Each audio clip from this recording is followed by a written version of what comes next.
We sink our teeth into the conversation around the economy and the warning from the Central Bank of Nigeria. To help us look into this, we have joining us from our Abuja studio, Professor Nazifi Abdullahi Darma, a development economist. Thank you for joining us.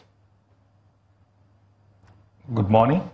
And here in our Lagos studio, we have Bayo Rotimi, an economist and financial consultant. Thank you for joining us. Pleasure always. Let me start off with you, Mr. Rotimi. Let's start with that bit about the appointment of the CBN governor. And it appears he hit the ground running with a warning for tougher times ahead. How do you take it? Well, you can always look at things from two perspectives. There are always some positives and there are also some negatives. So what are the positives? A CBN governor has been reappointed only for the second time in Nigeria's history. So that conveyed some sense of continuity and stability. Most economic analysts saw that as a positive move. What has been the scorecard of the CBN over the last 4 years?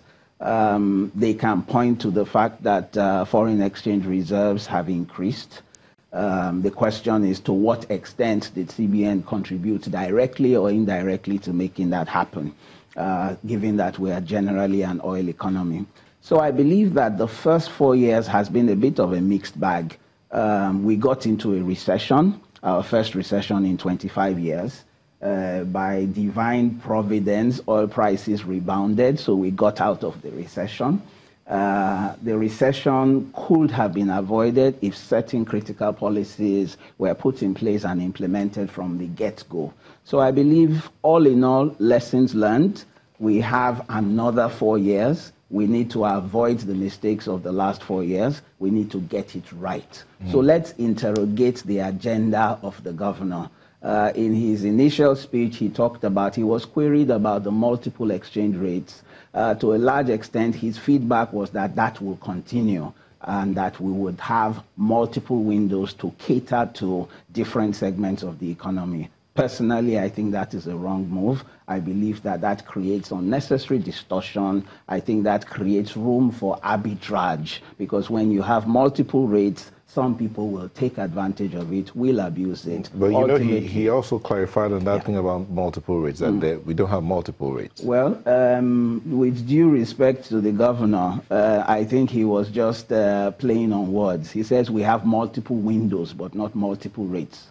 The reality is different segments of the Nigerian population can access foreign exchange at different rates. What that simply does is that it creates that distortion I talked about. It creates confusion. So the bottom line is, until we see that full convergence, there is still a 305. Our national budget is predicated on 305. The market-determined rate, to a large extent, has converged around 360. Why do we still have this 55 naira differential? Why are our crude oil proceeds being translated at 305 rather than 360, which will bring even more funds into the federal coffers? And in between 305 and 360, there are various other rates. All right, Professor, let me come to you in our Abuja studio.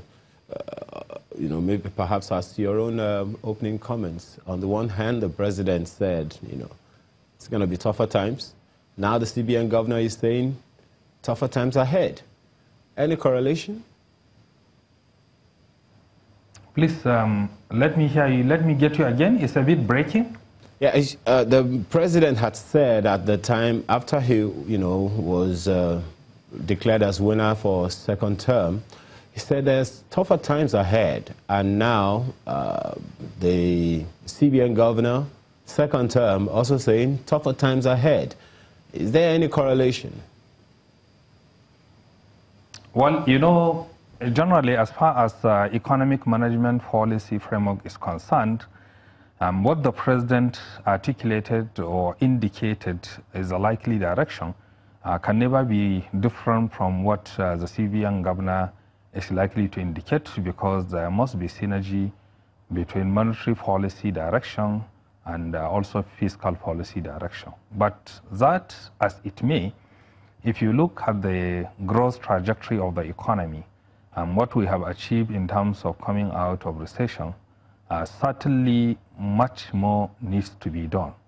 But fundamentally, one issue that is very important and which we need to focus more now on is, for a very long period of time, our fiscal policy and especially monetary policy management framework is more or less targeted at demand management, even though you can comfortably say that there are certain supply-side component interventions that were undertaken by the CBN through the Anchor Borrows program and other credit creation expansion abilities which can stimulate specific sectors of the economy and therefore improve the supply-side component of the overall economic management framework.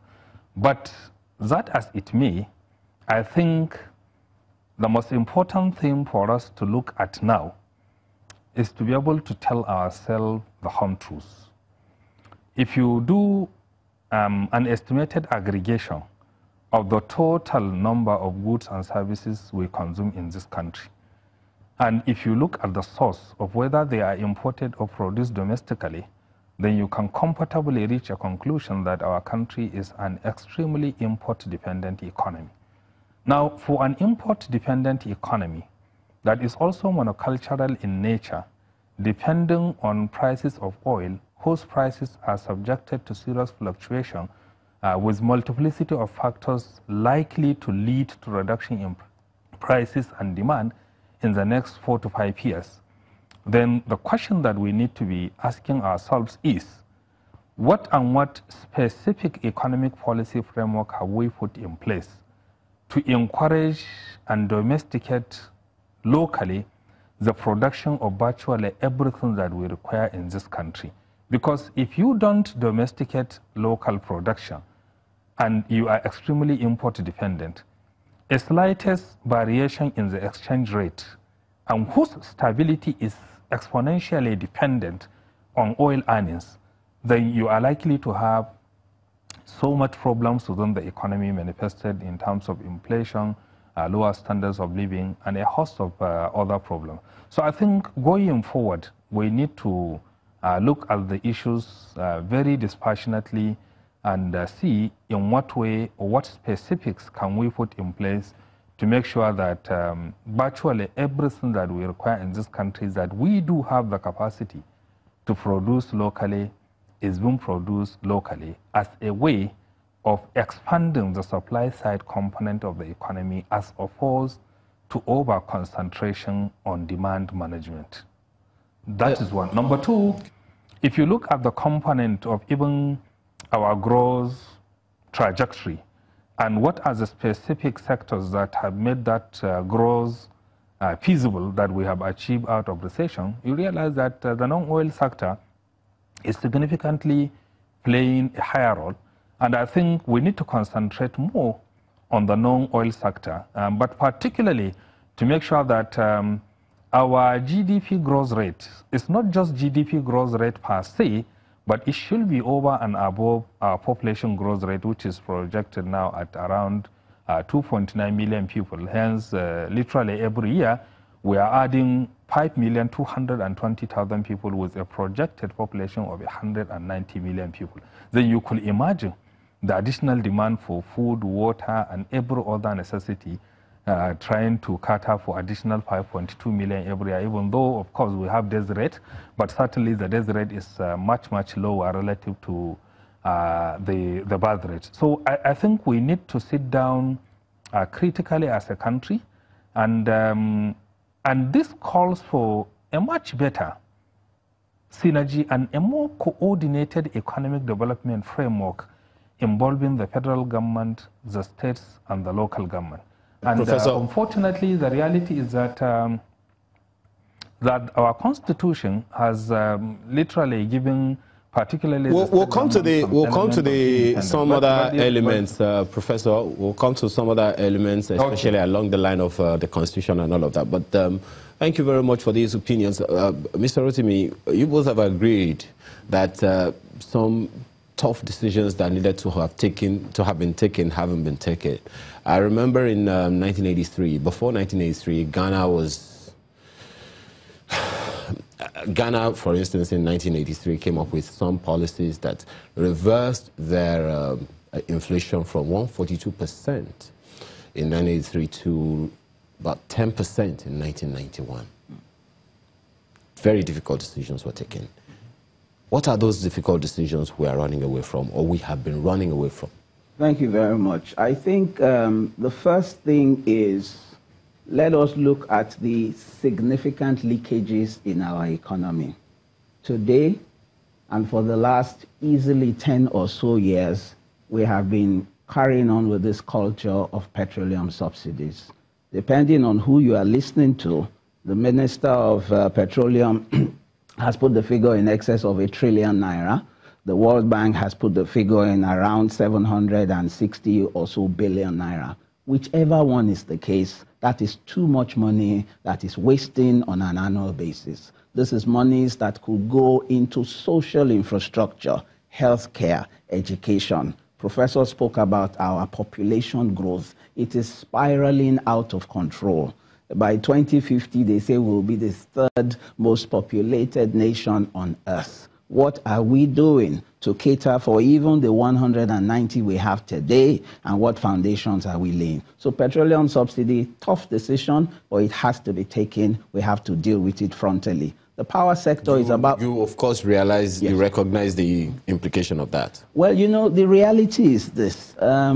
Nigerians recognize that we are in for tough times. What Nigerians cannot wrap their heads around is the seeming double standards. So they look at people in the public sector, they do not see them tightening their belts. They see that their salaries and wages and allowances continue to increase, whilst the rest of the people are struggling to survive. So if there is an example from top to bottom, if everybody is tightening their belts, if the cost of managing government is reduced significantly, how can we be spending more than, on an average of 70% of our earnings on keeping the government infrastructure running? And we've been doing this for more than 10 years. And you are asking the people to sacrifice, but government is not ready. We keep bloating and over-bloating. There are so many inquiries and commissions and committees who have recommended viable ways of rationalizing government, bringing down, reducing the size of government. Where is the political will to implement? So show the Nigerian people a government that is ready to take those steps, and see whether they will not be ready to say, okay, let me take on additional cost of petrol because I know that in the long run, I will be better for it.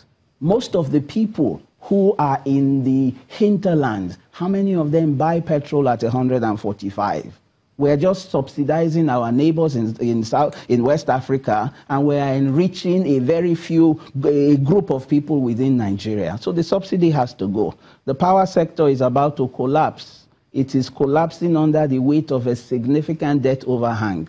The NERC says over the last 5 years or so, there should have been at least 3 or 4 tariff increases because of the general cost of living, inflation, and all of those things. But government has not made any of those calls because they are difficult political decisions. Because people are saying, why would you increase the tariff when I am not getting the power?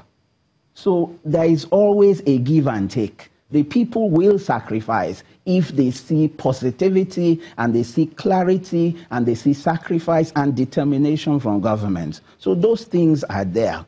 We have a debt overhang that is spiraling out of control. We're spending 50 to 60% of our annual revenues on debt service. And yet we're still planning to borrow and keep borrowing. And just this morning, the federal government is saying it's deliberate and well-intentioned. Well, you know, deliberate, I understand. Well-intentioned, I also understand. But is it delivering on its objectives? So, interrogate all of the borrowings. What are the projects we have borrowed for? What is the state of completion of those projects? What is the economic benefit of those projects? You know, there has to be a more open conversation between government and its people. Let us know. You've borrowed how many? 10 billion, whatever it is. Show us. Let us see the impact. And even the borrowing, we have to change our mindset. You know, rather than borrow, why don't we consider concessioning? Why don't we consider privatization? Why don't we consider all manner of private sector-led initiatives that reduces the need to borrow, especially when we no longer have the capacity to service such level of debt? Professor Dama, this matter of privatization, when you talked earlier, you mentioned something about economic policies to domesticate some of these things we import into the country. Now, Mr. Rotimi has just mentioned the issue of bringing in the private sector in the need to take some of these tough decisions that both of you have agreed on. How best do you think we should go about it? Because their argument that privatization hasn't really worked as it should in Nigeria. Well, if you look at our historical trajectory as far as privatization is concerned, certainly there are fundamental flaws and issues that have made privatization a significant failure in Nigeria and not being able to achieve the desired results, ranging from underpricing of the assets, lack of technical and financial capacity of the new managers, particularly the most recent privatization we have seen with the power sector, where individuals bought out the power companies, but they neither have the financial capacity or the technical capacity to turn them around and make a significant impact almost 5 years after taking over those companies. And the government has to inject several billions and billions of naira, almost $1 trillion, into the power sector, despite the so-called privatization.